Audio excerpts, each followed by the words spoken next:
So water is unique, and these unique properties of water are a consequence of the molecule polarity. So that's the bond distribution over the entire shape. Those dipole arrows have that overall upward pull, so this is a polar molecule. Now, if water had a linear shape like this molecule, BeCl2, if water had a linear shape with the polar bonds with the same dipole arrows, it would be a nonpolar molecule. Those would cancel out, just like this is a nonpolar molecule.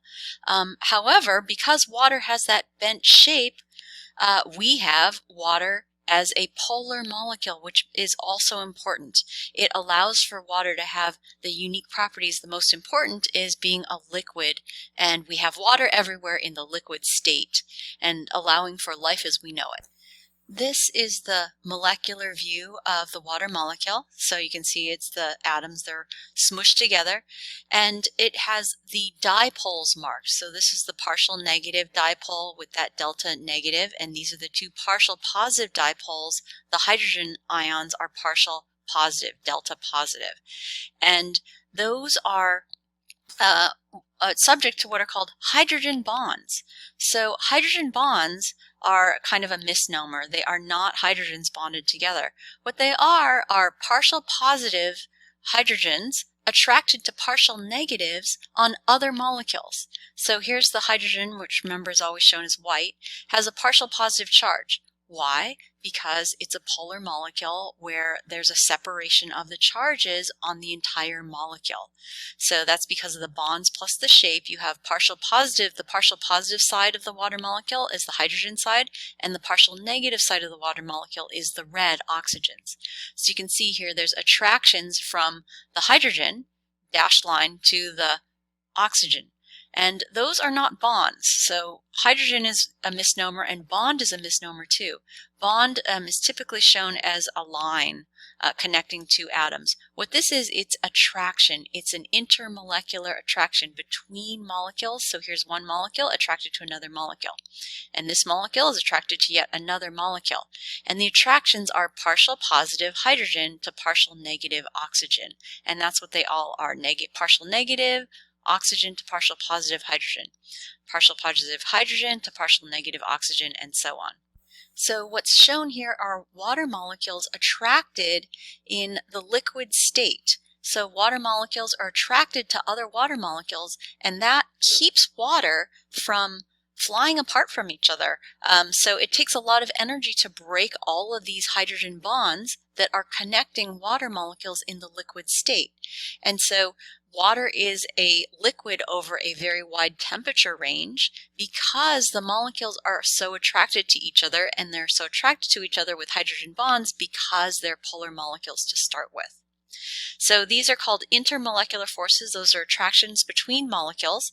This is showing water attracted to other water molecules, but water can also attract other polar molecules and also attract to ionic compounds. And so water can dissolve lots of compounds because of these attractions, and water is called the universal solvent. So note that these water molecules are all kind of scattered around and looking kind of haphazard and accidental, which is the case of liquid water.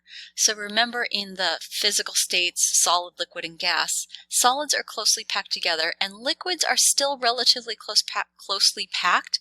There's some motion and some spacing, but they're pretty closely packed together still compared to gases, which have a lot of motion and a lot of spacing. So in order to turn liquid water, this is the molecular view of liquid water. In order to turn it into a gas, you need to break all these hydrogen bonds by adding energy, which would be heating it up. And this would allow for the water molecules to free up and become gas molecules and become water vapor. This is showing the hydrogen bonds and also the covalent bonds that are present inside of, so the blue covalent bond, the atoms of hydrogen and oxygen inside a single molecule.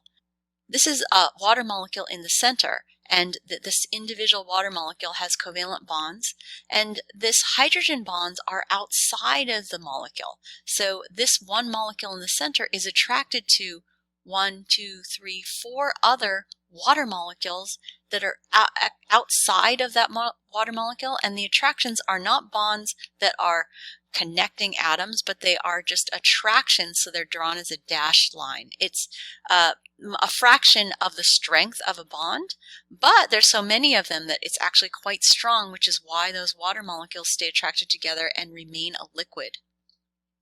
So a hydrogen bond, by definition, is an attraction.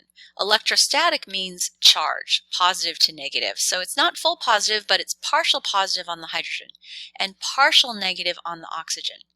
So a hydrogen bond has the hydrogen is part of the name because the hydrogen is a partial positive.